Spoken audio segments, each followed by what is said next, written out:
Catus Maximus here, this time with a quick review of the absolutely terrible bROK or bROK. This thing doesn't rock, it sucks. For like whatever it was, 12 bucks. Anyway, this was an open box and I can understand why they returned it.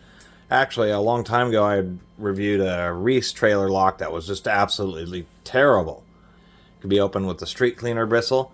You know, and I'm not a lock person, but I just at least try to do a few videos here and there on locks that are just so bad that they're more of a security risk than probably not even having any locks at all, because you kind of think that it's locked up, but it's not. And this thing is absolutely terrible. And so that's essentially the crux of this video. They say security key, but I don't know what that means.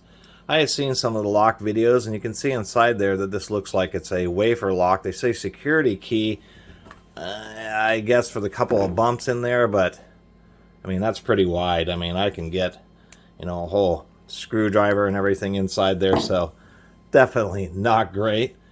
Anyway, I guess it's a 5-pin or a 5-wafer. The only good thing going on about this is the fact that it is a captured ball system.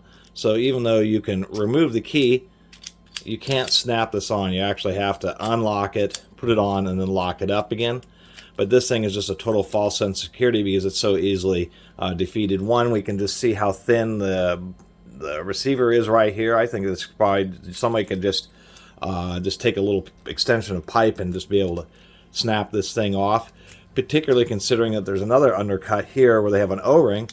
Presumably this O-ring is to help prevent dirt from getting inside there, because of course it's on the back of your vehicle.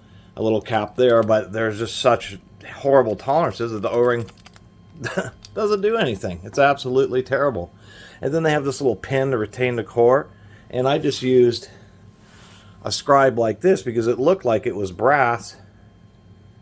And if I can just get this to focus,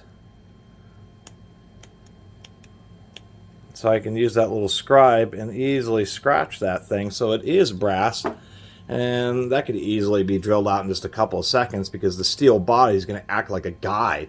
You're just going to drill that out and the whole lock's just going to fall apart. So it's just a shame when companies are selling these products and they're just a joke. I mean,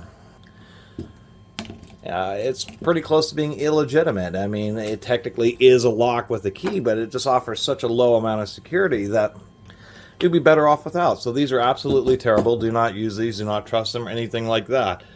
My few other lock videos, people said at least give it a shot. I'm not a lock person, but some of the YouTube videos said that these kind of locks can be picked with like zip ties and all sorts of stuff. So I thought, well, at least I'll give it a shot here. So that's what I'm going to do. I'm at least going to give it a shot to see if my totally uncoordinated hands can get this open. I don't do lock stuff, but I'm just going to use this flathead screwdriver. And then I found this clock spring here that has like a couple bends in it. So I'm just going to see if I can't make anything happen here. And I'm just going to get in here and just fumble around. That's all I'm going to do. I don't know if I'm going to be able to make anything happen. Oh my God.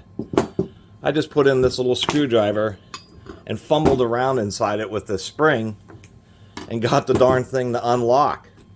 That's unbelievable. It probably could be picked with a zip tie.